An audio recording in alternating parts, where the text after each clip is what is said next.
Okay, so Pastor Tope is here now. Hi, sorry Finally, for the sorry. Good evening. good evening, everyone. Good evening, Pastor Tope. It's good to have you here. We're going to have an exciting time. Thank Really, you.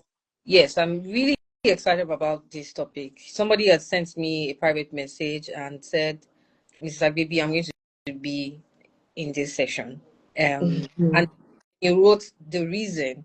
He's a guy, and I'm saying he's a guy because most guys first of all, when you see two pretty ladies, you're like, what they want to see. Second of all, this is a conquer woman. Good to have you here. Mhm. Second of all is that I see Ayobamiji and a few guys actually, so that's good. Second of all, guys are not, they really They're want not really to inclined to things like this. things like that or to their emotional side, but everyone is emotional. So when you're thinking embracing imperfection, setting healthy boundaries, and Mhm. overcoming self-doubt, it might not be easy for a guy to relate Mm. directly to that because of the society expectations as well, where they just tell you be a man. What do you mean? What's imperfection? What's boundary? But Mm. this cannot be overemphasized. And one of the responses I gave to that young man was how this particular topic is very, very um, special to me. Because in the last couple of years that I've um, been involved in coaching and counseling people, I've seen how this thin line between slipping very easily into doubting themselves, into not being able to handle imperfections appropriately or even failures, and then that leads them into some sort of worry and then depression. All right, and so it took me to personally also have a lot of internal um canal. Hello, can you guys hear me? Hello. Yeah. Oh, yeah, trying to call me. Hmm. Are you trying to call me? Me? No. Oh, okay, maybe it was an earlier call. Okay. um so you know I had to do some sort of internalization myself in the last couple of years, which is what has landed me today, right? Because it's on my IG live session. In fact, this is Make It Make Sense, and this is our 11th edition, but this one is very special to me, and I was very intentional about who I was inviting for this as well. So first of all, I want to appreciate Pastor Tope for being here. She's very special to me. She's someone that I honor greatly where intentional living is concerned. I'm going to quickly read a bio right now while we let our Is it? late, what do you say?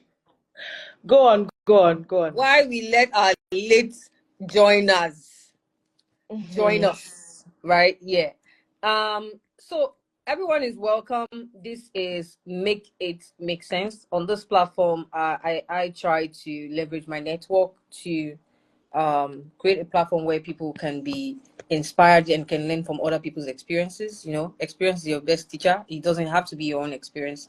You can learn from other people's experiences. And in the past, I've had really special people, ID Kabasa, we've had Titi Oshodi, we've had Sako, the comedian, we've had, literally leveraging on my networks and many more to come. And today I have the pleasure to host Pastor Tope Okodugha. She's a highly accomplished professional, distinguished by multifaceted talent, strategic acumen, and elegant approach. Please just go on an IG page. And understand elegance.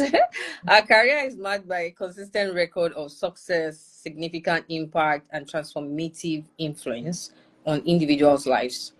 As a certified bridal designer from the esteemed London College of Education, of Fashion rather, Tope possesses a profound understanding of bridal aesthetics, seamlessly integrating insightful design principles with extensive technical expertise in bridal creation. I'm sure many people already know this really about her, but you will come to understand why this is even important in the first place when we get into the conversation today. A deep-rooted passion for design, cultivated from a young age, established her as a multi-talented figure in the fashion industry. She's currently the creative director and founder of My Baker, a distinguished women's brand specializing in exquisite bridal attire. Contributions were further recognized in 2022 when the Power Network honored her as one of the Power Women 100. Yes, I remember that announcement, that recognition. Additionally, Tope is the visionary behind My Factory, a ready-to-wear brand dedicated to redefining women's essential wardrobes with distinctive statements. Beyond our thriving fashion ventures, she's deeply committed to guiding and empowering women through Authenticity by Tope-Agbebi. I didn't even know this existed actually. I mean, I knew that you get to bring women together and all of that. I didn't know the name was Authenticity by Tope-Agbebi. So you're just the perfect person for this topic. Our exceptional mentoring program, this initiative fosters personal growth, cultivates confidence, and champions authenticity, generating a positive ripple effect in the lives of women and their communities. And it's a pleasure to have you here. Part of that ripple effect is this particular IG live session. And again, it's another pleasure to have you inspire each and every one of us. Me, I'm ready for you, and I'm sure you know I'm ready for you where this is concerned. We will be exploring vulnerability. We'll be exploring your journey of self-awareness. We'll be exploring how you define integrity as a person and honesty, and what are those things that make you a courageous person. Because you see, these 5 pillars, I believe, are very strong in defining one's authenticity. So that being said, right about now, let us into the journey of becoming, of your becoming self-aware. What does it even mean to you? What does it mean to be a self-aware person, individual? What does it mean to you? And what was the journey of that realization? Over to you, ma'am.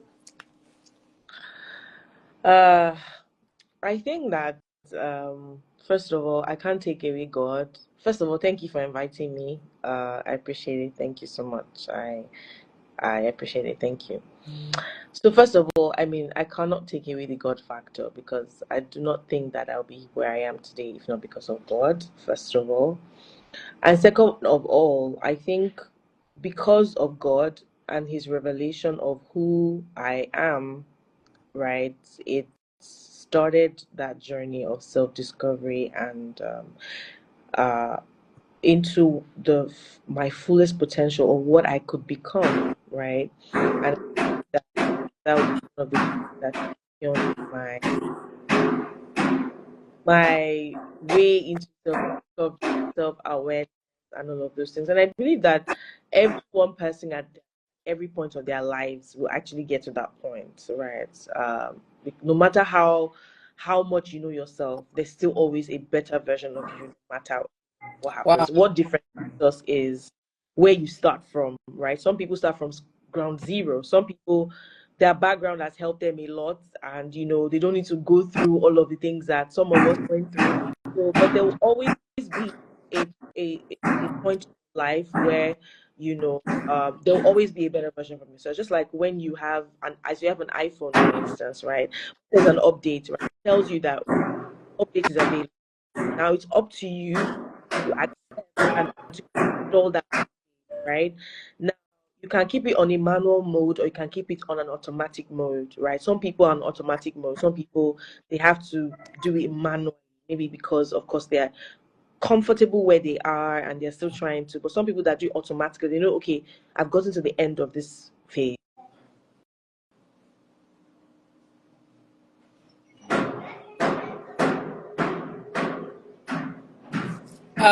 We had lost your audio. Can you hear me? Can you hear me? Is it from my end?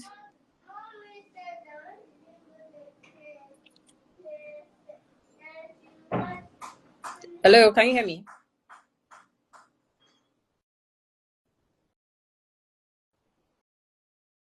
Oh, can anyone hear Pastor Tope speak? Okay, we can't hear you. PMO, we can't hear you. Okay, so yeah, I think it's best you just join us back in. Apologies for the breaking transmission. Yes, you're back now. Okay. I don't know what happened. My network was good. It I might don't know. be the network, as Okay. always. Yeah, Okay. please. All right. Okay. So where did I stop? What was the last thing you heard? I mean, you were talking about how you can take away the God factor. No matter how good you think you are, there's always a better version of you. Ahead, and you have to Yeah. keep working towards it. Yes. Yeah. So I would say that's how your question was, how did you start? Yeah, just so that I can follow Yeah, your your journey of self. journey. Okay. Yeah. I think first of all, the people that got placed around me, first of all, right? I think that when you're coming from a place where you really do not have an image of how to become, you're left to figure things out on your own without a clear path, right? But when you have people around you who are becoming, right, who you see as, okay, this person looks like, I mean, someone I want to become, maybe not the exact same thing, but I mean, this person owns their own, right? They understand who they are, they understand their identity, and they go for whatever it is that they want. They're living their lives, they're living, I mean, their true essence, right? And you see that, and that also challenges you to, want to live your own authentic life and want to come into your own. And I think the last thing again I would say is, I think when I realized the fact that everything that was holding me back was actually stealing from me and was taking away from me what was rightfully mine, I think that was when like I really hit like a chord, and then I decided that, you know what, let's do this. So, Let's go at ahead. what points would you say, were you in school? At what point was this experience? At the points where, or you were able to now find people that were great images for you, and also realizing that everything pulling you back and all of that. At what phase of your life was this? I would say I would say after I left school, I would say, of course, I had different phases, but I would say it was when I actually got married that I hit that chord, right? But of course, there has always been a journey to that, Yeah. right? Uh, there's always been. I don't know what's wrong with my phone exactly. No, I can hear you. I can hear you. Okay. I can hear you, but your screen is gone black now. So I don't know I what don't you know. pressed. Can you hear me? I can hear you, but I can't see you. I don't know Um, what's going on. No. okay. So you can exit and then come back in. But just before Pastor Tope comes in, I think very fantastic point. It's so important for me. Usually on this platform, I sit in this platform also as a coach. Because that's what even began this journey for me in the first place, and just really wanting to give back to people. Um, of course, you expect that on a platform like this. I've had really, really powerful voices, right? Both male and female. Um, you are not exactly expecting 500 people to join your life. I'm not yet a celebrity. I'll be, but Pastor okay, all right. But what is so important to me is that even if it is just one or two, right, people that will get to hear something that will impact their lives, significantly, then I feel completely fulfilled. And that's why if I was invited to speak at the speaking engagement, which I get to do a couple of times, and I have 1,000 people, this same topic, right? I am going to deliver it with the same energy and the same passion that I have on this platform right now. And I think maybe the only thing that I will request from the audience is that as much as possible. I would like you to be here, right? Which is part of what this whole authenticity or self-awareness is. That just that power of mindfulness, being here. The internet these days and media generally, everybody wants to say something. You see find flyers, people have a picture on their face, but this is more than is beyond trying to get some sort of recognition or some sort of accolades, right? And especially for me, it's really, really about impact. And if I was to do a one-on-one coaching, I get paid for it, right? I get paid for it. Because my schedule is tight, I can't accommodate. I probably accommodate one or two people a month, and so that's why I've opened up a platform like this. So yes, you're going to be hearing some things that I believe would be very impactful to you, because I intend to be very, very vulnerable and open, which is the bedrock of communication, because communication is two ways, right? Very vulnerable, very open, and I know that same is with PMTO. I mean, you just heard her say that this journey didn't start until she got married, and I'm sure that maybe some people are shocked to hear that. You were already looking like you had it all figured out together even before you got married and things like that. But it takes a lot of vulnerability to say that to you. And trust me, even for me personally, that you're saying now, I don't think that journey started until about 4 years ago. And I say this because I've encountered really young people at age 23, 25 attempting suicide because they don't think that their life is going on well. They don't think they're living their own life, which is what authenticity is, right? And you will know that the society places a lot of expectation and puts a lot of pressure on people generally. See, it can be very tough to live life. And that's the absolute truth. It can be very tough. Without the God factor, it becomes even tougher. That's the truth. It's a package that came with adulting, let's put it that way, right? So you need some sort of information and education that is beyond the 1 to 3 they taught you in school, in the formal setting. You need some sort of re-education for living life, because that is not taught in the university. So in quotes. Yeah. And how do you do this? If you're blessed to have mentors around you, you're blessed to have people like pastors, leaders around you, that's amazing. She talked about images, people that you can look up to and say, okay, if Pastor Tope is doing this, then I can do it, right? If you have that around you, that's amazing. Or you get to be in a room like this, even though you also have to be careful of the kind of voices that you allow speak to you, right? So that's great.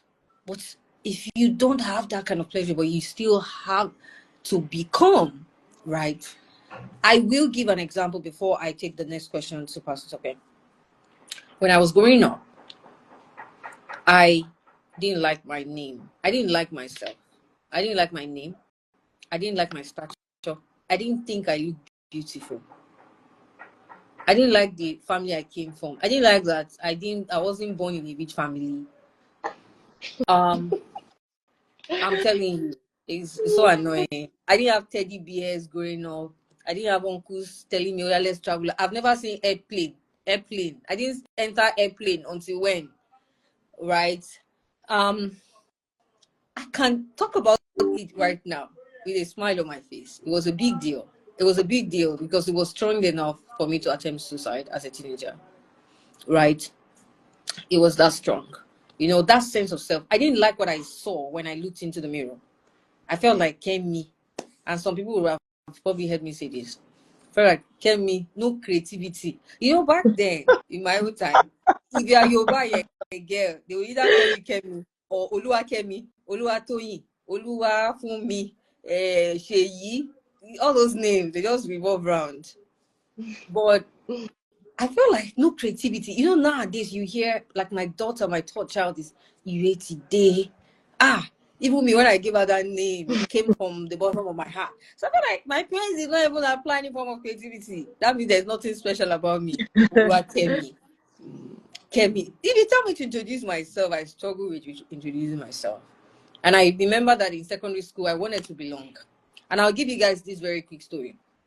One day, my home economics teacher was teaching us in class and was trying to describe different houses, and how some houses have carpet, some have rugs, some have tiles, then some have marbles. And then she said, is there anybody here that they have marbles in their house? They should raise up their hands. I now raised up my hand. And of course, she described anyone that has a marble. That means they're very wealthy and that kind of thing. So I raised up my hand. And then she said, she was like, oh, you have marble in your house. That's so interesting. I said, yes. I stood up. I mean, I wasn't want to lie. So I wasn't happy about standing up. But this experience happened many, many, many, many years ago. But it crossed my mind this morning. And it looks like a super story, like a story right now. But guess what? What really made me stand up? It was the intention to seek validation externally. And that's the same thing that I see with many people today. How most people want to find validation, their sense of self and their sense of worth is more outside of themselves than inside of themselves. Outside of themselves, how many followers do you have on Instagram? It's not bad. Outside of themselves, how many likes do you get when you post a picture? Outside of themselves, how many compliments do you get? How are people recognizing you? When are the awards coming and things like that? And you don't blame them because of the kind of society that we have, what the culture that is dominant right now. So you need to do a lot of work on yourself, and which is what intentional living is, where you are very intentional about how you validate yourself. Your sense of self has to first be internal, then it is external. The external validations are good, but none can outweigh that sense of self that comes from your inside. It sounds like it's so easy to do, but it requires a lot of intentionality. It requires a lot of work. And some of those things we'll be talking about on this IG live session, right? I'm going to pause there and throw this question right to PMO. What does it mean to live authentically, and why is it important for young people to prioritize this in their lives? I think you already took the part of what it means to be authentic. So why do you think it's important for young people to prioritize these in their lives? And you can also use like your personal experiences. Yeah.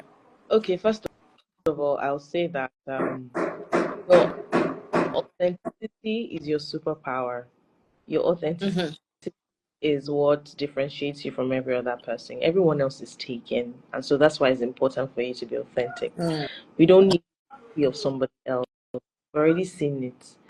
What we are yet to see is what is inside of you, is what you are capable of, is all that God has breathed into you, is all that you yourself are even yet to come into.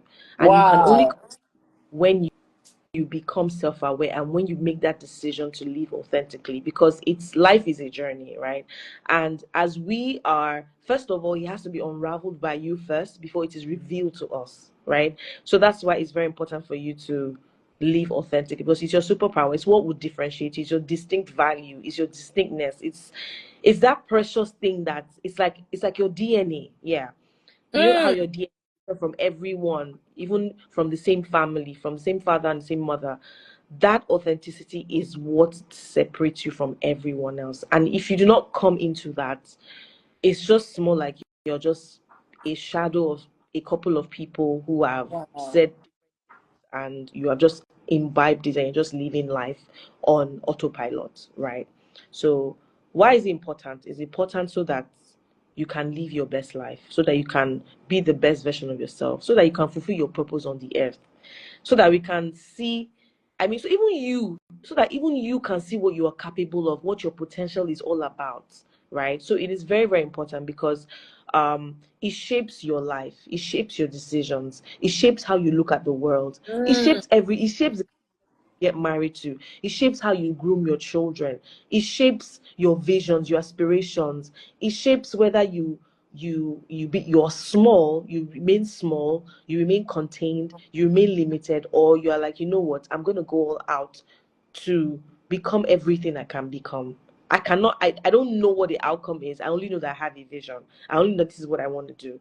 And one thing I realized is that the world would always honor people who have made up their mind that this is what I want to do. This is who I am. And before you know it, the world, the earth will start to open up with you. But you just that in your heart. I want I want to live the life that God has created me to live. Right. So Love it. I, I would say I okay, okay. go on, please. I just wanted to add also that it also even influences your relationship with God. Exactly. That's, Yeah, yeah. it does. It does Mm-hmm. everything. It affects Your everything. I It agree. affects everything. So it's not until you actually, start to make that decision. There was a day that I was just thinking about. I think last week, and I think I wrote on my status. I said, the day You or wake up when with you, your morning. yeah. No, I'm not. No, apart from that, Okay. Because I the know I've seen that on your status. Mm-hmm. um all those I things I actually just get them from self introspection, to be honest. It's not like I'm doing something just occurs, like I just have like an aha moment in my mind, and I'm like, what? And sometimes I read books, so maybe I just see something and I just coin it in my words. And what I said was, when you actually decide, right, to go through the fear, to go through the self sabotage, to go through other people's opinion, and go and and decide that, what, I want to live my authentic life. He said that is the day that I was like, that's the day that you realize what has been rightfully yours all along, but it was being kept away from you because you decided to just not face the fear, or you decided not to Love make that it. live Love authentically, it. right? I So love once that. you It's a make good that point. right, you just merely be existing and just be living. KSA Wow. said that this thing that she's doing is about impact, right? That's what is important to her, and she has come to understand that as a person, right? For me to live authentically, this is one of the things that is important to me. And there's so many people's lives that have been changed by this decision that she's making, and or this decision she has made to do this, right? I mean, yours can be in different form, right? But choose yourself, choose to live authentically. Like, there's no other way to see your genius than to live. It's like, for instance, the fish saying that. I mean, my husband always says that you see the genius of the fish in water, but if you take the fish out of, I mean, I think we'll still talk about that eventually, right? If you take the fish out of the water, then it's not living the life that it was meant to live, right? Mm-hmm. So that's also part of self-awareness, right? Understanding your graces and understand where you best function, right? So that's it. Yeah. Thank you so much for that. It's a good point to mention this. So I had taken my kids to a birthday party on Sunday last week, and I met someone that had not seen me for like 7 years. And then, in fact, when I was walking towards him, he didn't recognize me. So, but I knew him, so I was like, "Hey!" And then he goes, "Scare me!" Oh my god! So he was looking at me, and then he said, "You look like an upgraded version of yourself." Wow. And I just smiled, and I sat close to him, and he kept looking at me like, "Wow, you're a coach, right?" I mean, maybe he's seen my post or something. I said, "Yeah." I said, "You look like an upgraded version of yourself." And it hits me somewhere, and it's just because it was true. And I'm grateful to God that I came to that point of realization. You cannot afford to die and then realize that you lived someone else's life entirely. This Yeah. is why authenticity is important. Unfortunately, it's not in our educational curriculum, It's even not, if you finish with and a that's first why, class. you have to it. You have to. Yes. The most influential course I've ever done in my life was doing my MBA. I did my MBA in the US. and it was my second course. It was authentic leadership. Actually, they planted the seed for all of the journey. And I saw authenticity from a different perspective. That's the most influential course. You know, when a course passes through you, that kind of thing. That's the most influential course I've ever done in my life. It changed my life completely. Up till now, it helps me even in motherhood, in every single thing that I do, and even being a leader. My sense of self-awareness. Oh my God. Right. So before I go into the next question, there was something you had mentioned about authenticity helps you to be alive, not just living. And I just wanted to eat on that a bit, because there's a huge difference between that you are just alive and you're living. Okay. Yeah. So the fact that you have life in you does not mean that you're living, right?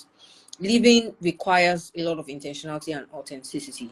PMO talked about how she goes and she does a lot of introspection. You cannot live an authentic life. There's nothing you're going to leave this live session with. I want you to hold on to this one. Without introspection, without having a time in the day where you introspect, you think about you. Nobody else can know you more than you know yourself. Not even your mother, not even your pastor.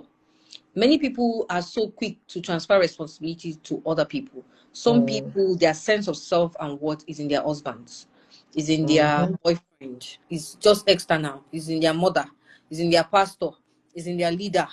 But nobody can know you more than yourself. That responsibility is yours. It's in fact your first calling, right? Because again, it influences how you even relate with God, right? So you cannot do that without introspection. Why? Because when you were a child, look at I have a 9-year-old. I literally determine everything for them. Everything for them. The school they go to, the course they study, everything. At a point, society continues to define for them as well. Many people lost themselves a long time ago. The authenticity of themselves, their creativity and all of that, it was replaced by education, by the society, by the kind of family that you came from. The person that I am today, nothing in my past would have influenced it. No image, nothing in my past would have influenced it. Nothing. I don't have any image, any person, nothing would have influenced it. Nothing. And the kind of vision I see for the future, nothing in my past, in my history, could have influenced it. It's like, is this Yoruba adage that's coming to me? You have to be born again, apart from the spiritual birth. You have to be born again. And for you to be born again, you get to a point where you realize, you sit down and tell yourself, this responsibility is mine. Yeah. I stop blaming anybody for anything in my life, anything I do, any decision that I make, because I've come of age. Where I'll say, there was a time in my life where the story was, I grew up to be bitter because my father didn't care about me, and because I was born in this, I was born in that. We all go through it. We all go through it. But if I say that right now, I'm very irresponsible. That's the truth. You need to just find out. You need to wake up. You need to determine that period where you say, you know what? I'm taking responsibility for what my future looks like. No matter how interesting or uninteresting my past was like, from today, my greatest present is my present moment. What decisions am I making right now? Because the decisions I'm making right now are those that will influence the future that I'm talking about. The present is even more powerful than the future. Why? Because nobody even knows what happens in the next 1 hour.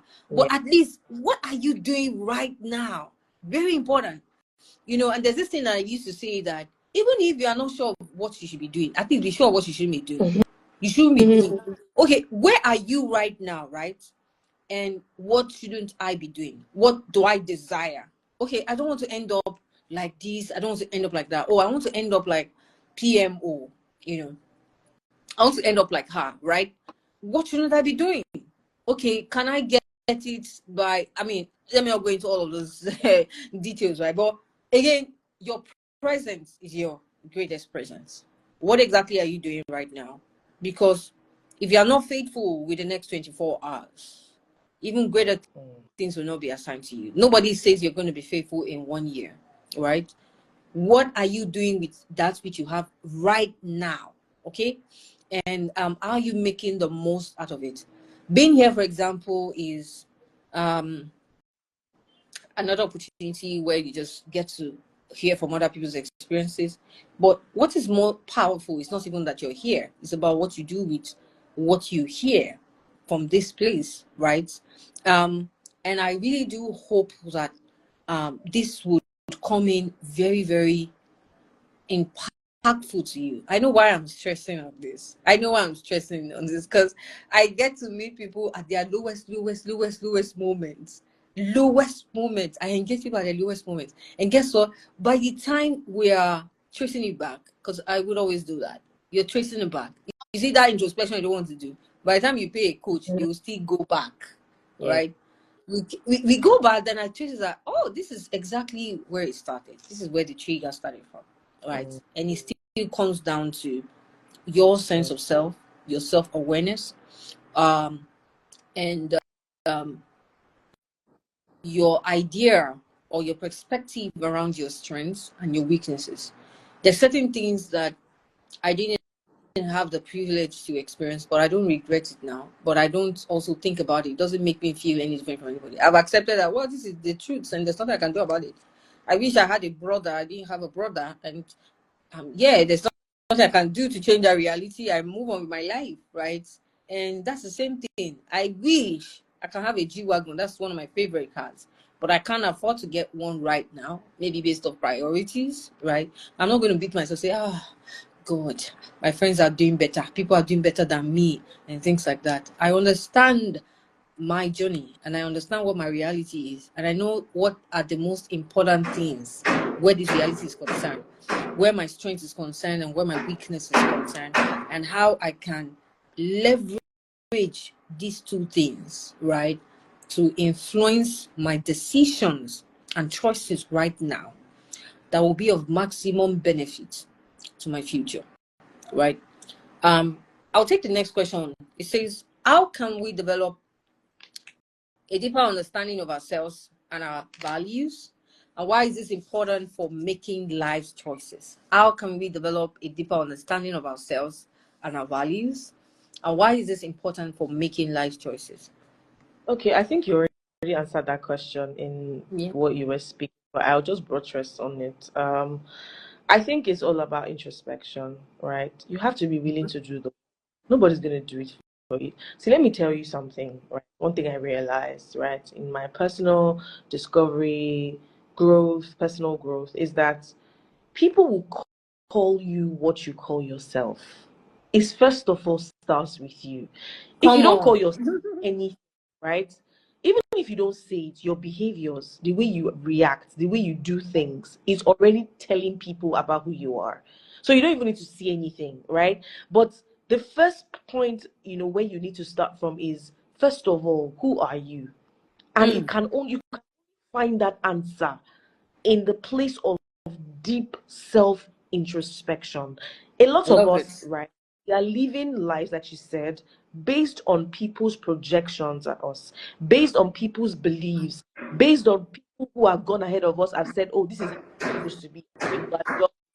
Based on even what people think about you, which may not be the entirety to you, it may just be a fraction of you.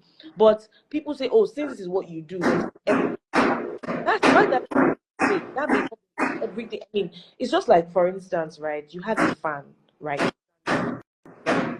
A standing fan can serve as a prop in like a production. If you're doing like a movie, it can serve as a prop. But the usefulness of a fan is that it blows air.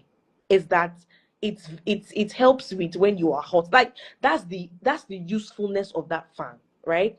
But because someone said, oh, they don't know how to operate it, and then they say that, oh, this fan is just a decor piece, you will believe it. But who is the best person to ask? about who this fan is, what the usefulness of this fan is the person who created the fan in the first, right? And also trying to find out what this fan can actually do. And that's where self-introspection starts, right? And that's how it started from for me, right?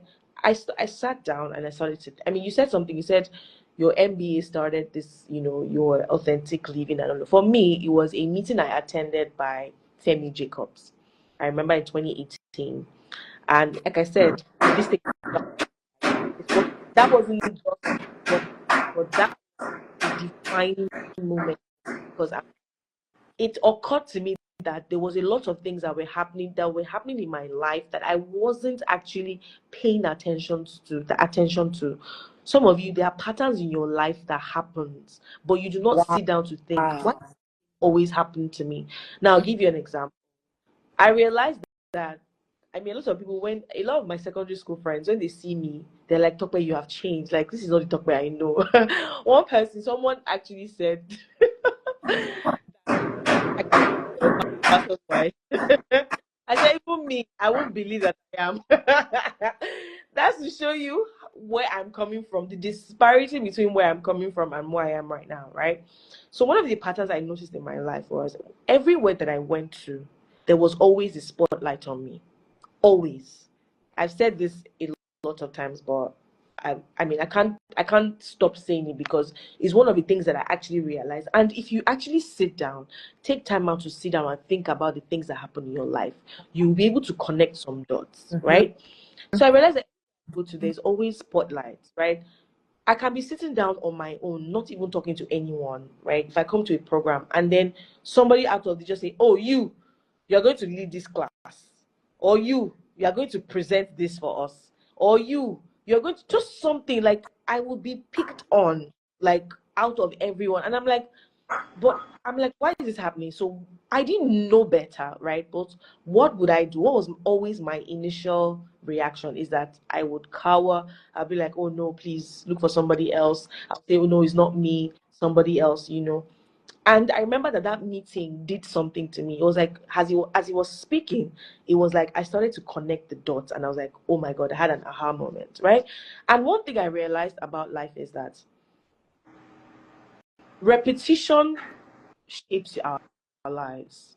What we do consistently shapes our lives. Repetition, it shapes our lives. So I realized that the more I started to do that, and one thing about life is that the more you do something, the more life is open to that thing because you are affirming that, okay, this is what I want or this is what I don't want. So I realized that for every single time I said, okay, please exempt me, I started to realize that life started to actually exempt me from things because that was my stance based on those patterns that were happening in my life. So automatically, things were always going away from me. Not until I decided that, you know what, there is a pattern here. And why was I afraid of spotlight? If I tell you, just be laughing. Because I was scared. I was just, and as a young girl, right, I was very bubbly, but I always tell people that this is not how God created me. I'm not a, people say, oh, you're so reserved. I don't think that's how I was created. I think that's what the world has shaped me into.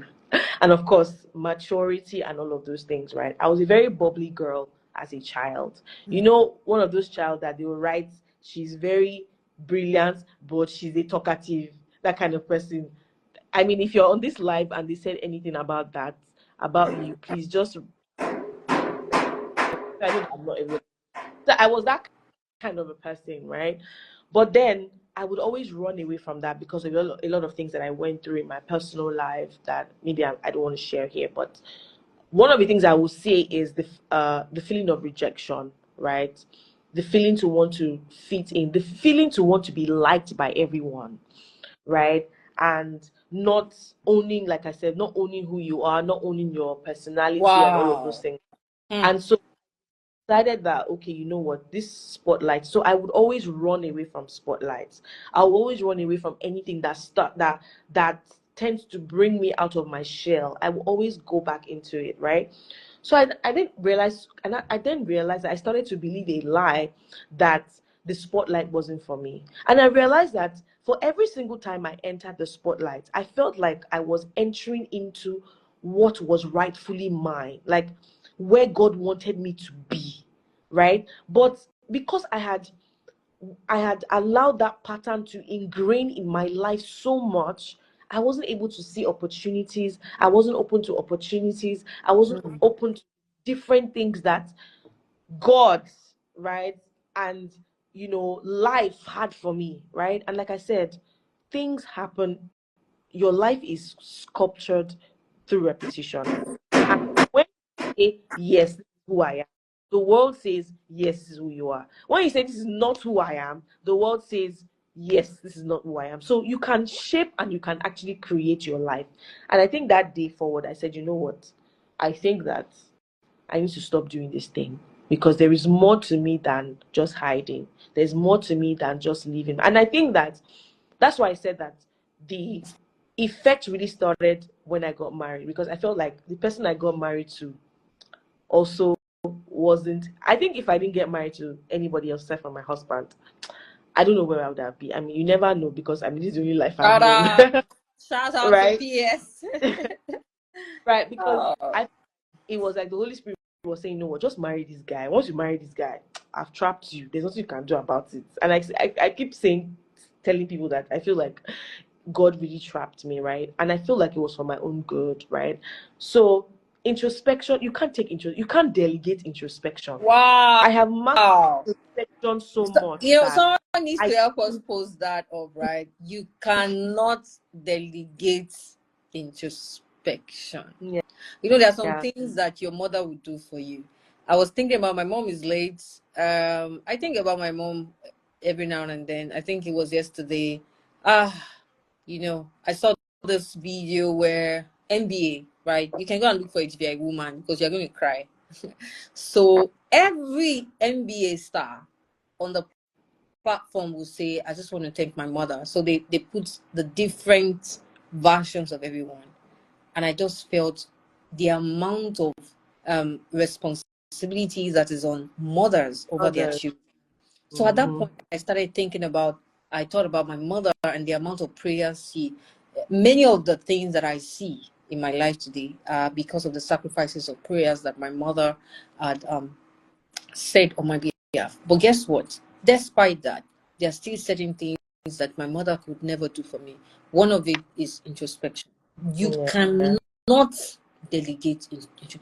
You cannot be so lazy. You don't have time in 24 hours where you do a self audit, where you introspect. You cannot. You are just living. You're just alive. Let's put it that way.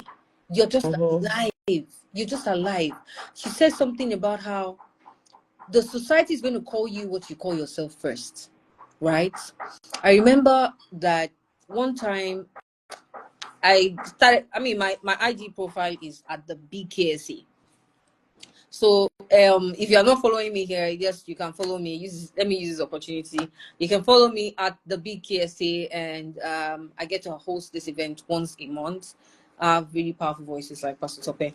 So at the BKSA, and really to me, at the point when I said at the BKSA, I was in a kind of phase that only me understands.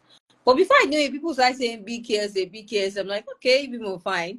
And then I resumed my new job last year. I get to the board meeting, the management meeting, and they go, the BKSA. And I'm like, okay, that's reached here Exactly. too. Exactly.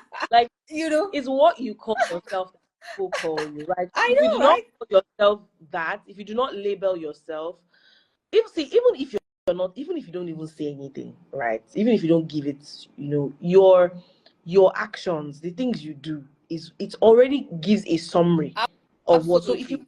change your life, Mm-hmm. right? Or you want people's perception of you to change, Mm-hmm. right? Or you want people to meet the newest version of yourself, Mm-hmm. call yourself what it is I you agree are, with you. and people. There's a psychological concept to this, actually. I did a course with Harvard, and this is one of the things that I got out from that course. I'm going to give you guys free of charge. It wasn't free for me, but I'll give you free of charge. It is exactly what Pastor Sope is saying. It is what is called TEB skills, TEB skills, right? So if you attended this IG live, you can tell people that you learned this thing. Now, TEB skills is thoughts, emotions, behaviors. That's the pattern to every habit that you have and what you eventually become. So there's a process and a cycle to it. People don't even know these things.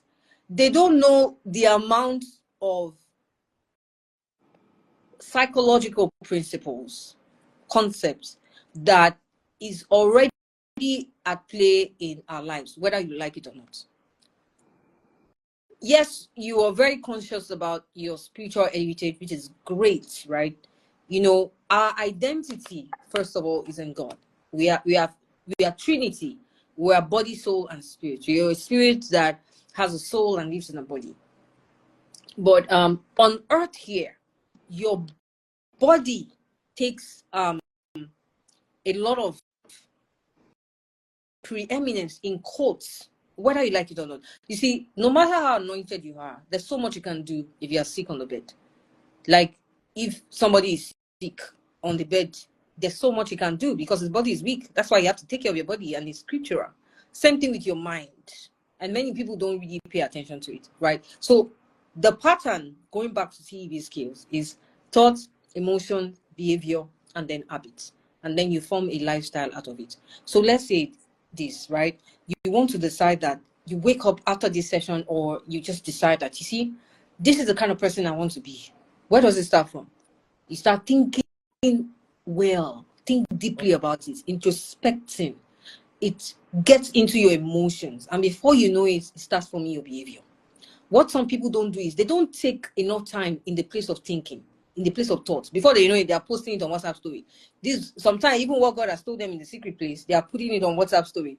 They are putting it on IG. Now I've woken up to myself. They are not ready.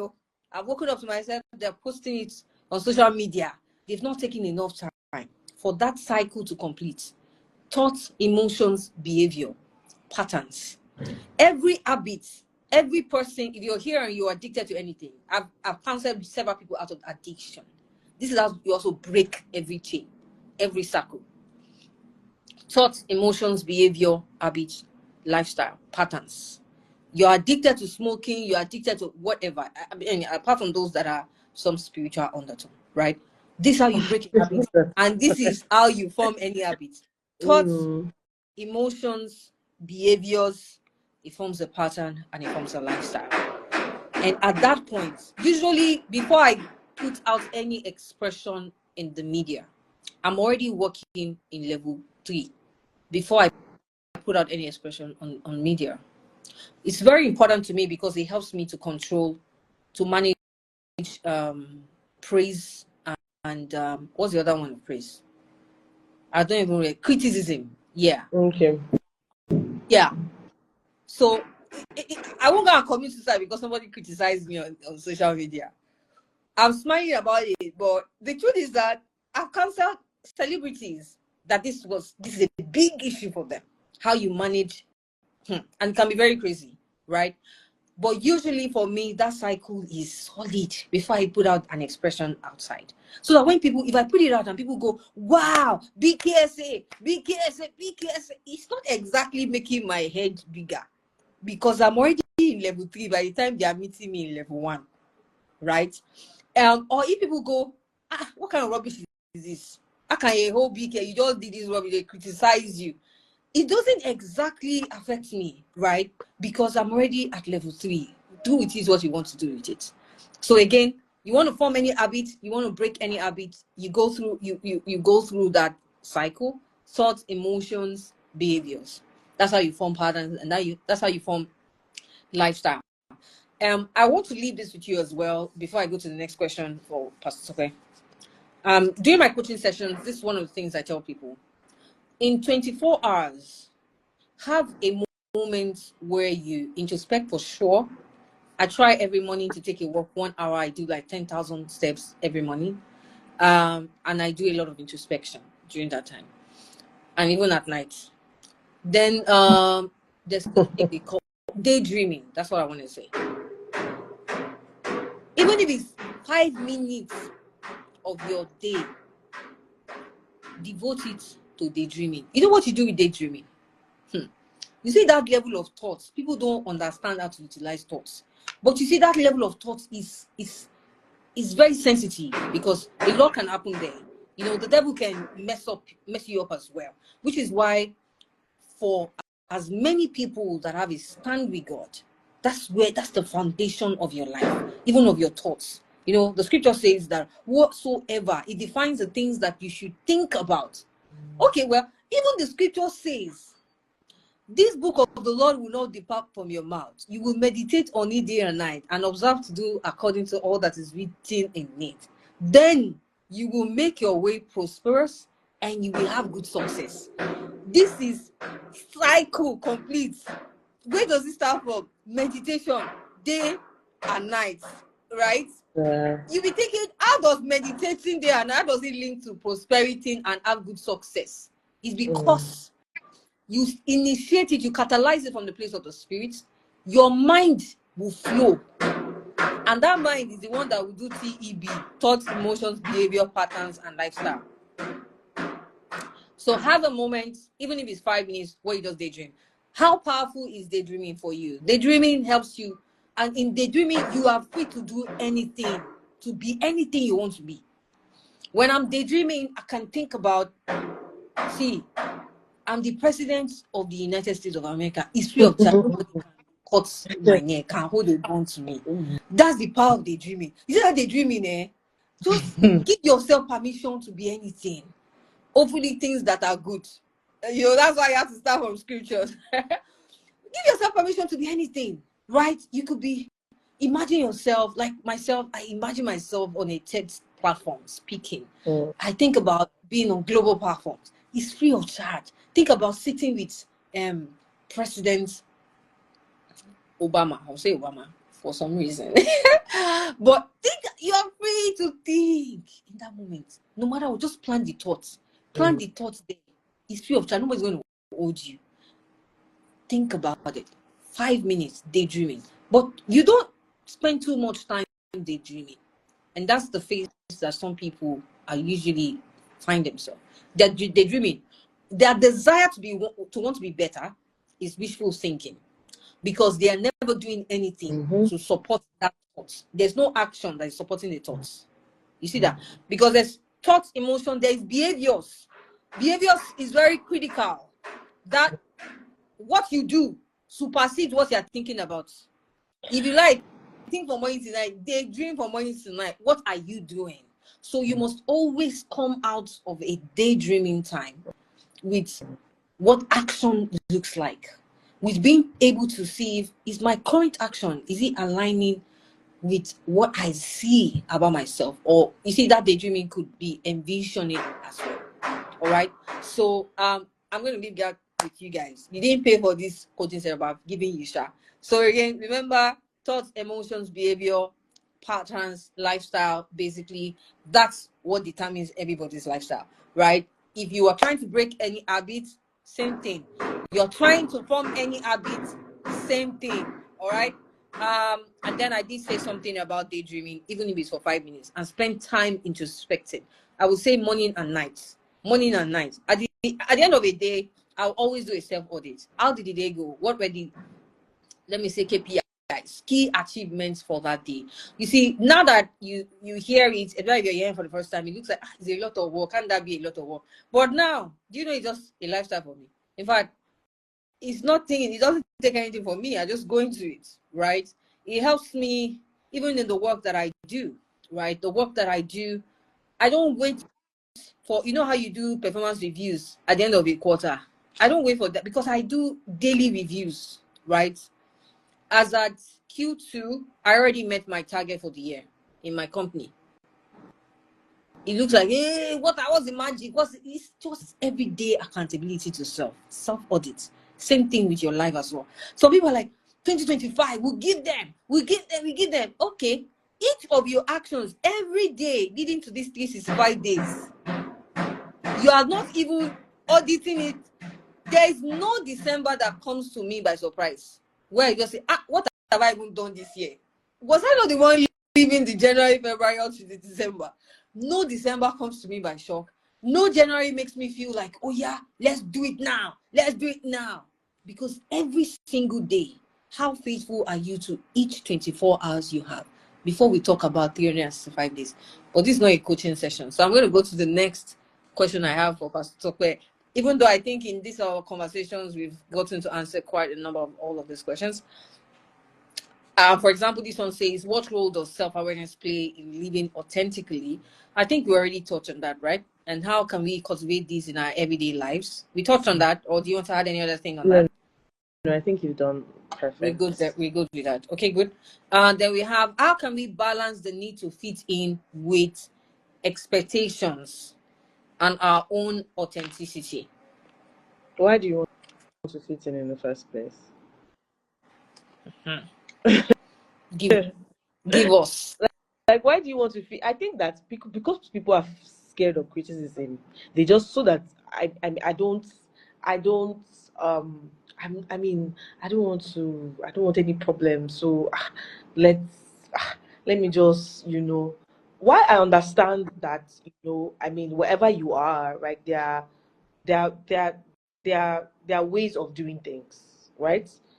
And even in the midst of the way of doing those things, right? Of course, you know that you're going to do them, but there comes a time where you'll be like, okay, this is not who I am, right? Not This is not me, right? Yeah. And because, like I said, people always want to be liked, and I actually think that we need to teach our children, life lessons aside from the school lessons, like Mm-hmm. lessons. We used to tell them life lessons, and I wish someone told me that seeking to be liked is one of your greatest mistakes of your life, because you will never ever feel that, or how you never ever meet that standard, because not everybody will like. You're not meant to be liked. Being liked is not a criteria in life. It's not even something that you shouldn't be thinking about, because not everybody likes bread. Do people eat bread? Yes, but not everybody likes bread. Some people don't eat bread. Some people don't eat swallow. Some people don't take Coke, right? So why do you think that everybody should like you? Why do you want to be liked? So I think that because of the fear of criticism, people just want to blend in, and people just want to, oh, I don't want any issue. I don't want, while, I mean, in the context of, so we're talking about in context of living authentically, not necessarily in terms of, institutions and structures. And even with institutions and structures, they need your differentiation, because they've always done things the same way that things have been done, right? And if you have a different perspective that can help in bringing about newness and something new that has not been done before, I mean, by all means, do your own thing. But in terms of personal, your personal life, right, your personal authenticity to living, right, I don't think that you should want to blend in. There's no need for that. Personally, Love it. I don't think there's any need for you to blend in. I mean, you have your own thoughts. I have my own thoughts. There's so many times that maybe me and we have conversation, and you're like, this is what I think, oh, and then I'm like, okay, this is what you think, but this is what I think based on what I know, based on what I've experienced, based on this and that, right? And I can now say that because KSA feels a certain way, so maybe I should also, because my own unique perspective also, we can both be correct, but just take different positions. It's all about perspective, right? So that would be how I would answer that question. Thank you for that. Why do you want, I think I have you want to be accepted to be a certain type of way. That's not who you are. That's love not it. that's not who you are. And you know deep down in your heart that this is not who I am. I'm Mm-hmm. just trying to light. I'm just trying to be this. I'm just, please. It's not worth it.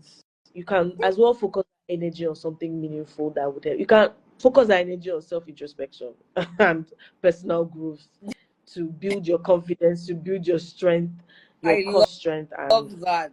I love that because it ties to what Dednik to maybe has posted on the message box. And I love it. goodness. In fact, Who is that?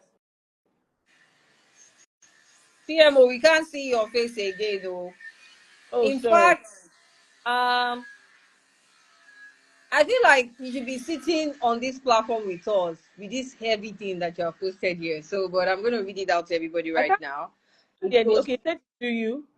Okay, because I can't see. yeah. Maybe you need to leave and then come back in.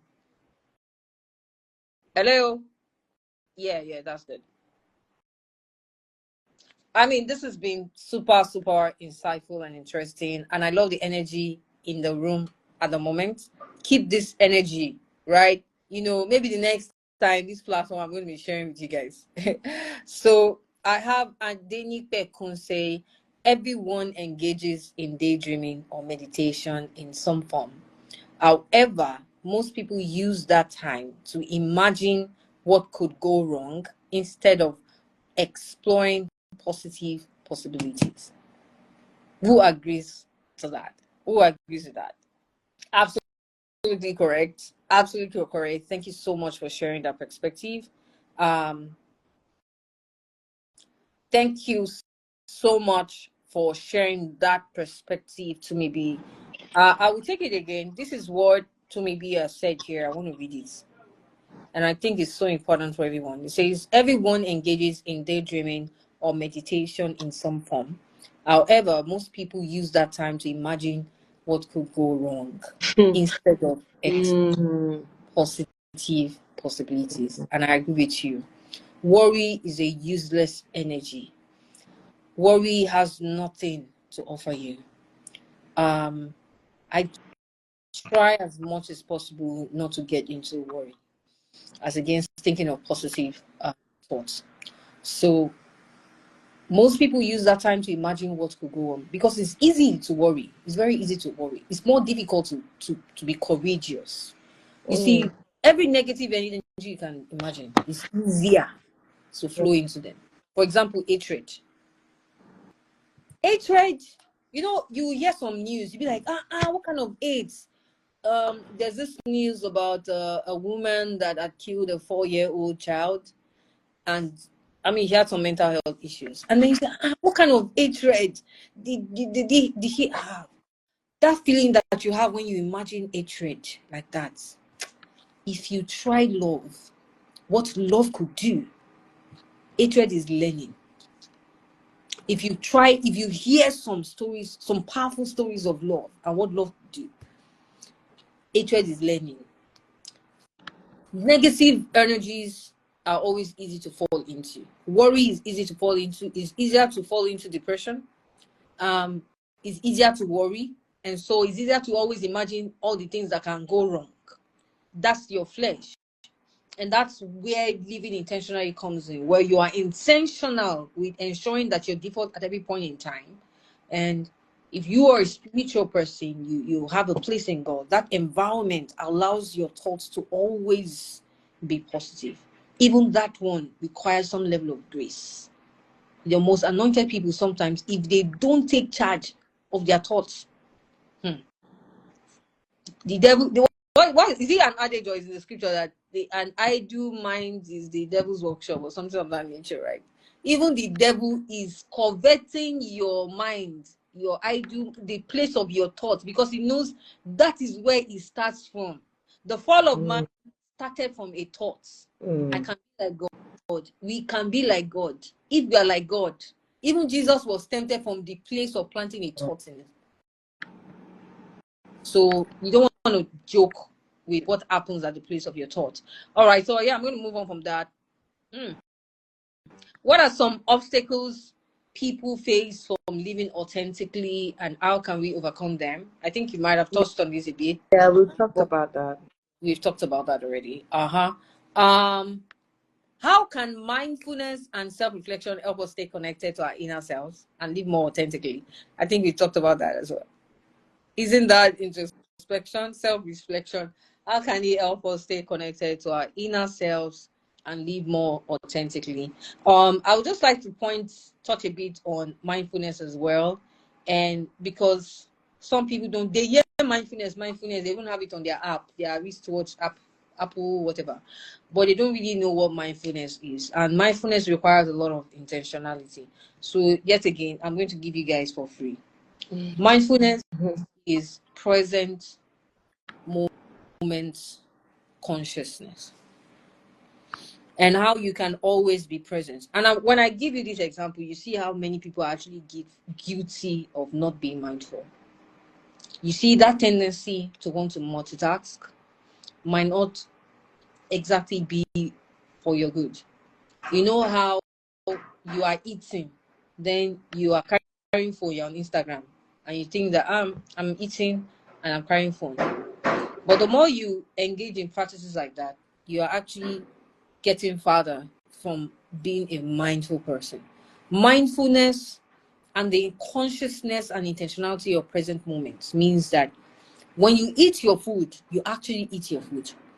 You enjoy the taste of your food. You enjoy the look of your food. You are eating. That's what you're doing in that moment, right? When you combine I'm eating and I'm on Instagram, you're distracting your mind, your brain. There's a part of the brain that's responsible for this, right? From present moments, right? And it just keeps expanding. And so when you do require it on a larger scale to be mindful, then you realize that, see, you can't just focus. You can't just focus. But it starts from your how you live every day. When you are eating, you eat your food. When you are reading, read. When you want to devote time for social media, Instagram, then that's fine, right? But trying to do one, two, three things at the same time and thinking that you're multitasking is you not being mindful, right? So you want to take that with you as well. The next question here, I need to rush quickly. We have just about 9 minutes to go. But this has been super interesting so far. If you're just joining the live session, I advise you to access it maybe at the end of this, and you can access it on my page at the BKSA. Okay, what advice would you give to someone who is struggling to find their purpose or passion in life? For that question, I'll say first of all, whatsoever your hand finds to do, do it.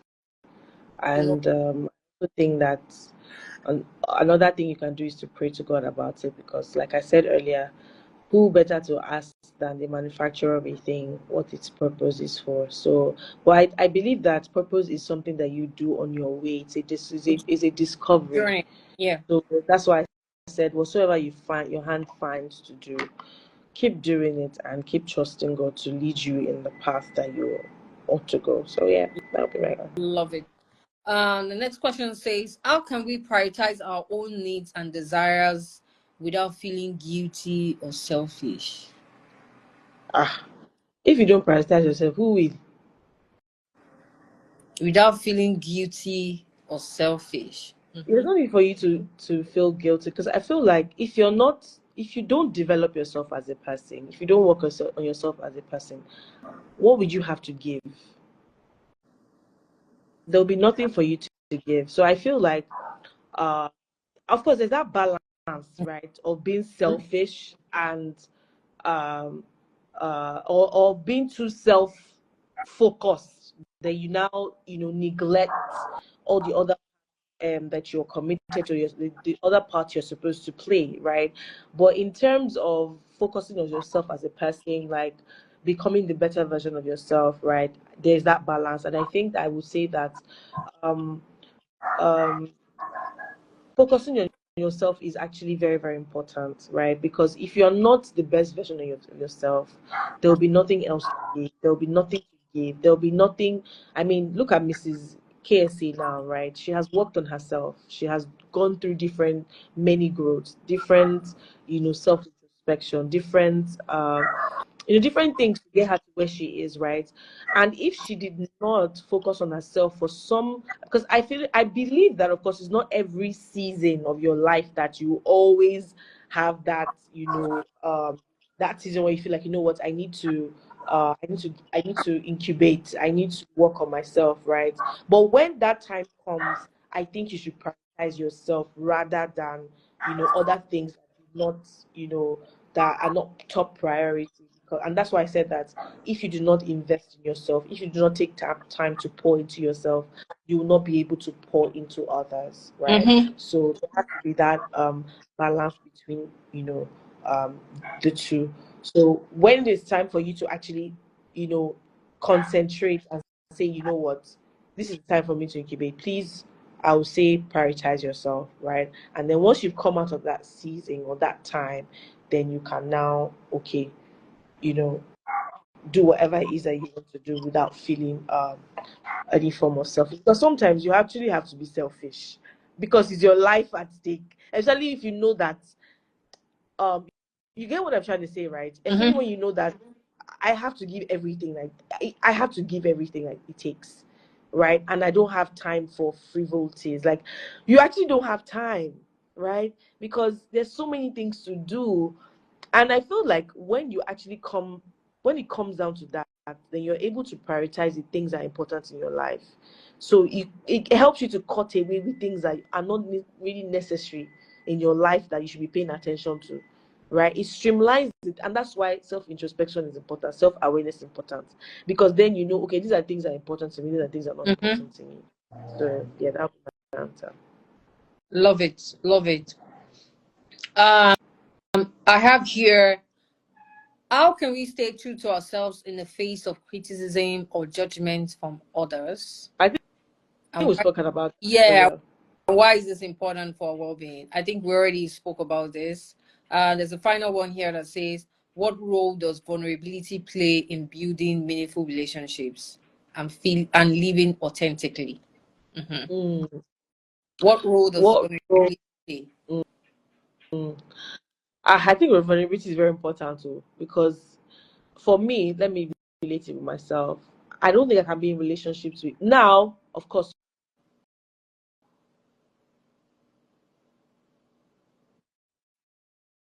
in terms of the people that let me put it this way. Let me not be one-sided. Vulnerability is really important in terms of relating with people. If people don't feel like they can, there's something relatable with you, they may not be able to receive you, or you may not be able to get across to them, Mhm. right? So there's some, I mean, I speak to some people and they're like, oh my God, you're so vulnerable, you're so this, you're so that. The reason why I'm able to do that, right, is because of the kinds of people that I have experienced. And because also it's just part of me. Like, I feel like there's no reason for me to feel like, oh, I have it all together when I actually do not have it. And when, like I said, life is a discovery. And so for me, relationships is very, very important. And being vulnerable in relationships is also very important to me, because I don't want to be having my guards up, right? When I'm relating with people, in terms of maybe people that are in my core, or people that are in my close knit, close knit friends, or people that I feel like I do life with, right? So I feel like, and I even think that for me, vulnerability is one thing that I look out for in people before I'm able to connect True. with them, to see that, because the truth is, life is not a bed of roses, right? There's nobody in this life that That is life has perfect. not dealt with Mm-hmm. one way or the other, right? So I feel like, you know, that place of vulnerability kind of helps us to relate with other people, that, you know what, I know what you're feeling. I've been here before. I understand it. And I feel like that kind of helps relationships, right?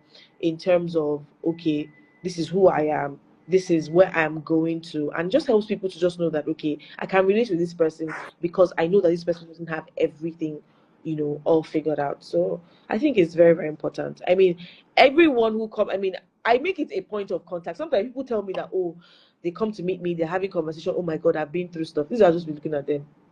When they are done and I start to speak to them and they're like, oh my God, you have actually been through. And I'm like, what it feels like high and mighty is actually not high and mighty, because I've been there. Just calm down, right? It will get better. It would um it will get better for you. So yeah, I think the place of vulnerability is very important. It's very, very important. It's very important in anything you're doing, right? As a leader, first of all, um, the people that you lead is very important. If they cannot see you for who you are, right, they're not going to follow you, right? So yeah, that's what I think. Oh my goodness. Thank you so much for that. Why do I feel that maybe that question should have even been the first? Because it's got me opening up a phase of my mind that but I don't want to go there because of time, right? But vulnerability is so key. Many people tell me, how come KSA, how do you get to be so connected to different people, your network, and I mean the across the three chains, people that are on your level, people that are behind you, and people that are ahead of you. And I mean way ahead of you. I'm privileged to have billionaires as friends, top CEOs globally, people in politics, in government. And people say, how do you do it? And guess what? Let me tell you my number one networking strength is just vulnerability and authenticity. That's all. I don't have, if I meet a billionaire, what do I want to say to the person? Can we compete? Or I meet the CEO of a like one of my friends that told me on a monthly basis they do 5 billion. My is a CEO. Can we relate on terms of last month I got even if I earn 50 million, what does it mean to him? So we can't even have a conversation based off that. What will it be down to? It will be down to the fact that both of us are humans. And I tell you, this is what I use for every network that I've ever met and retained and sustained. We're all down to one thing: we're all humans, right? And these people rarely even find authentic people around them. So when they find you, that you're authentic and you're vulnerable, they will feel connected to you. And that's the privilege that I have enjoyed so far. Except I'm not showing it. Once I'm showing it, that connection will come. So you can't afford to not give people. When you go into any room, you find yourself anywhere, go in your superpower, like PMO, your superpower, which is your authenticity. Let them see you with your perfections and imperfections. I don't even try to hide anything. I don't try to hide anything in a room or meeting somebody. You relate to them from the fact that we are all humans, we all have our imperfections. In fact, once I'm entering a room, the truth is that before now, I'll try to cover, like she was talking about, where you gotta sit at the back. You like, I don't want to show myself. I don't want people to see me and all of that. Before, then I'm like, oh, people are better than me here and things like that. It never crosses my mind. Now, these days, it never crosses my mind. I go into any room and I understand all of my perfections and imperfections that are coming with me. So there's even nothing you're going to say that will make me go and sit at the back of the bench.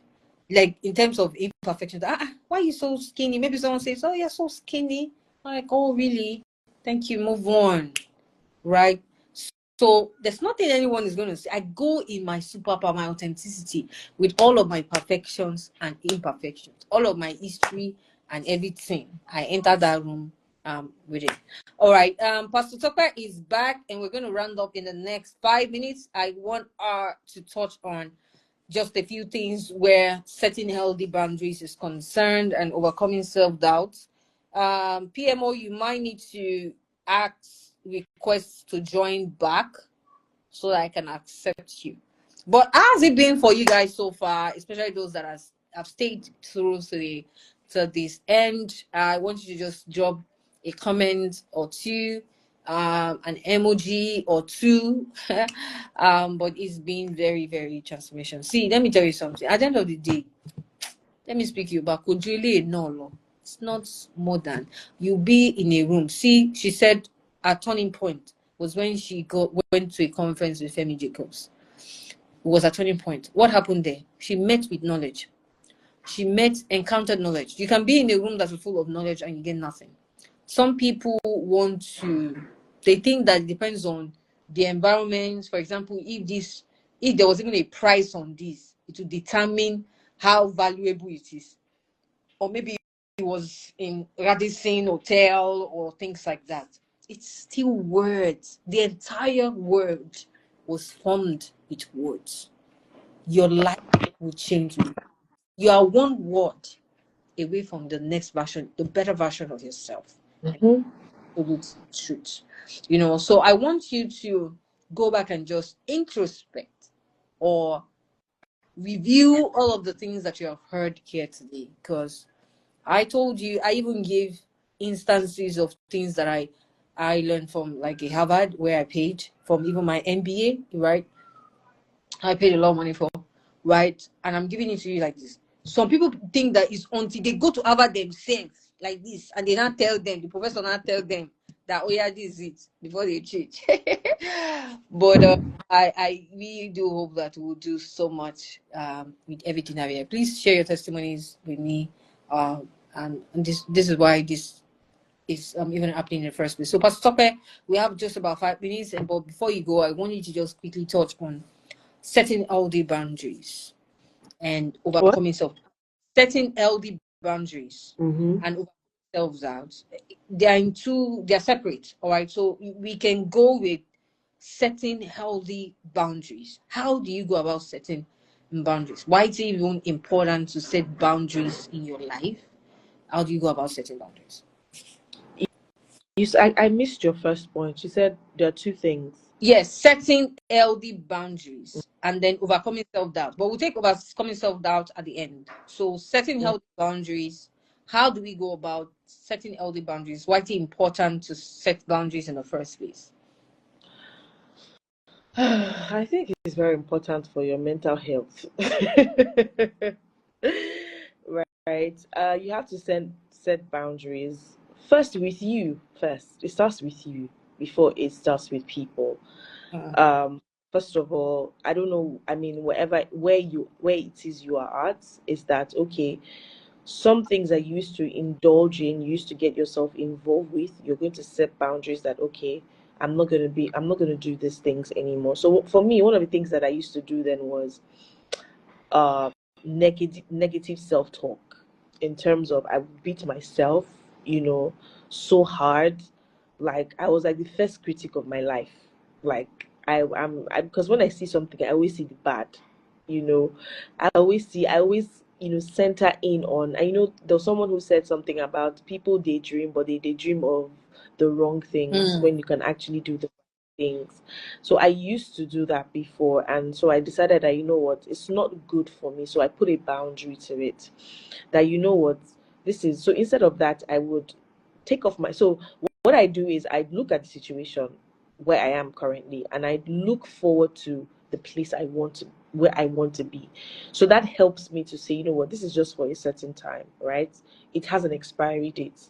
Once the expiry date is over, we are good, right? So I put that boundary there for myself. Another thing that I do is I speak words over myself, right? The words that I want to experience, the words that I want to feel. You know, you can feel words, right? I want those words that I want to feel. I say it over myself.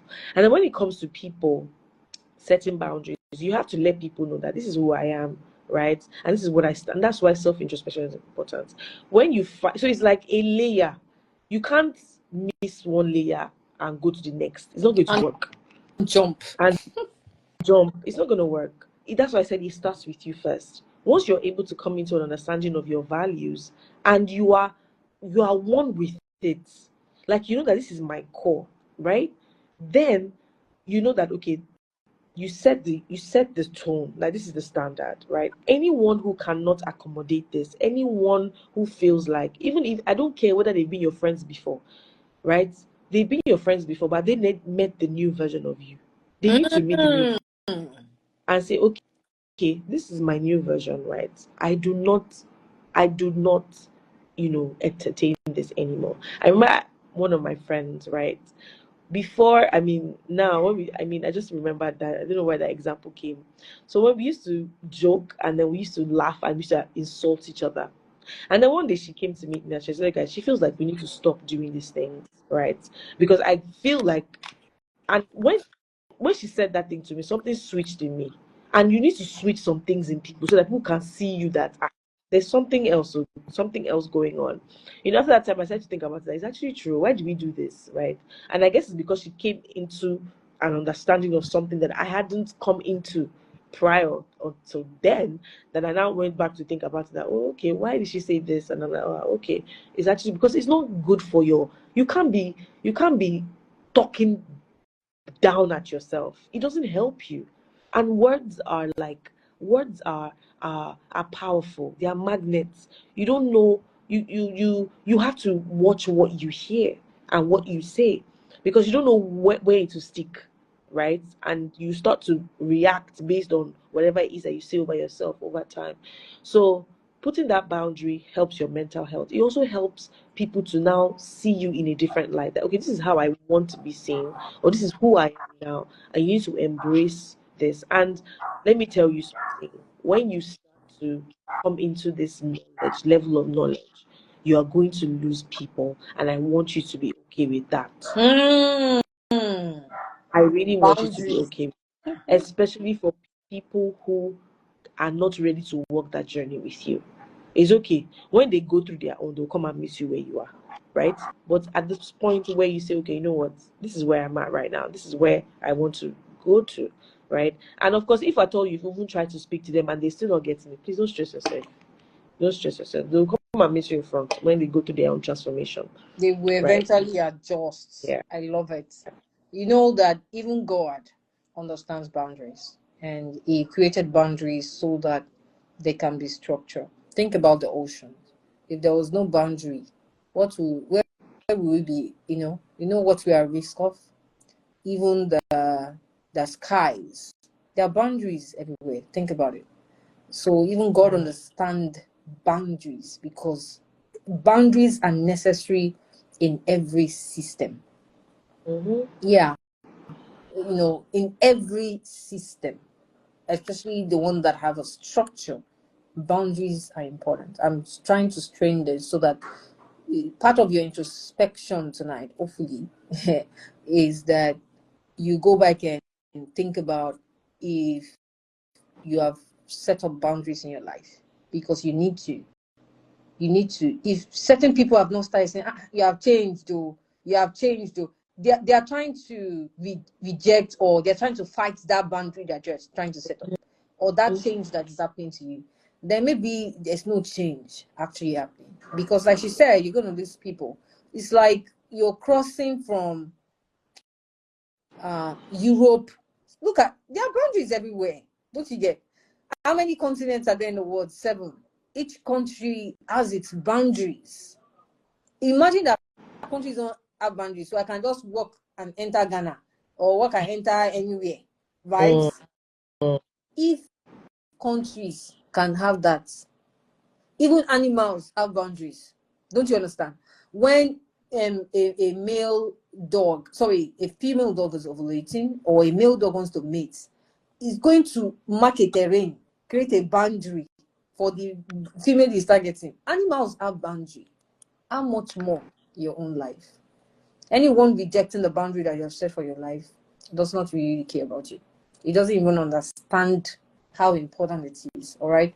I think finally would be overcoming self-doubt. All right. Do you want to speak just a bit on that?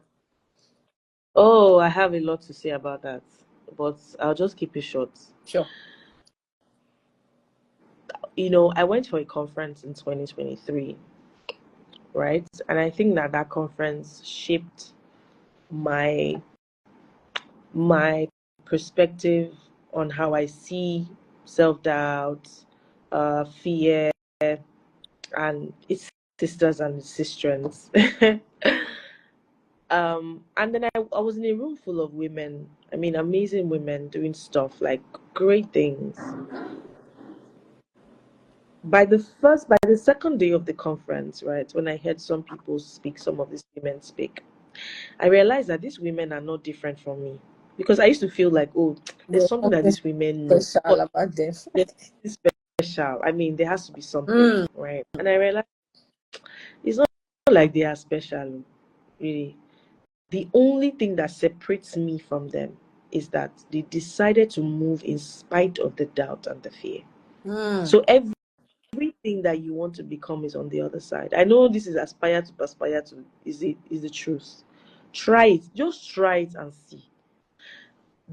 That fear that you want to do something, right? And you feel you're second guessing yourself. You're like, I don't know. Am I making a good judgment? You feel like, oh, your sense of judgment is not even good. You make the wrong decisions. It's okay. Just try for a second. Just try. Just dare to move to do that thing in spite of that fear. You will realize that that fear is just trying to stop you from becoming who you actually really are. So that's what I'll say. Everything is at the other side. Just make that decision that in spite of the fear, The doubt. in spite of the self doubt, I would do. So that's what I would, because I just kept on hearing those stories. That was like the common story amongst these women. Did they feel disqualified for the things that they did? Of course. They felt disqualified. Some of them felt like they came from the wrong background. Some of them felt like they didn't have everything all together. But what did they do? They decided, you know what, this is what I want, and I'm going to take action towards the steps, right? And they eventually, and that's why I always say this, that the world will say yes to what you say yes to. It will say no to what you say no to. If you say that this is what I want to do, the world will adjust. It's like sometimes I feel like the world or life kind of tests you to ask you, do you really What's want this inside thing you? you want? Exactly. Do you really want this thing? Inside you? And What so are you made of? exactly. So sometimes when I even go against the tide, right, it will get more windy. You will face more adversity, but don't stop. Just keep going. Just keep going. And make sure that you get to the end. When you get to the end, you realize that. And another thing I realized is that those women, those self-doubts, they still feel it. But of course, it's not at the level at I am the way I am feeling, because they have mastered it. So when it comes out, they already know. Oh, I mean, this is normal thing. I mean, we now do it. They've they've they've exercised their muscle. Yeah, the muscle to go against the fear, against the doubt. So it's now like second to nature now. So even if they feel it, they're like whatever. There, but you feel it, you cower, you run away, you hide, you don't pursue it, and then you're wondering why you're not becoming. You're wondering why, oh, I can be more, but I'm not becoming more. It's because you've decided not to make that decision. So it's on the other side of whatever it is that you're feeling. So that's what I'm saying. Love it. And that's a good place to round up the session tonight. It's been such an inspiring and impactful one. I want to appreciate you once again, PMO. Can you guys please appreciate PMO very quickly as we round up in the next couple of seconds? Thank you so much for sharing from your experiences, your vulnerability, your insight. We don't take it for granted. It's been a pleasure. I hope that everyone. So let's see the emojis, you guys. Let's see the emojis. Say thank you. Thank you to PMO. It's been super, super amazing. Thank you so much, ma. I am sure to bring you back on this platform in a matter of in some months time, because I just love how PMO speaks very softly, very authentically, very easy. It's not until the thing is Jim, you know. It's not until the Jim that, and very relatable. All right, so thank you so much.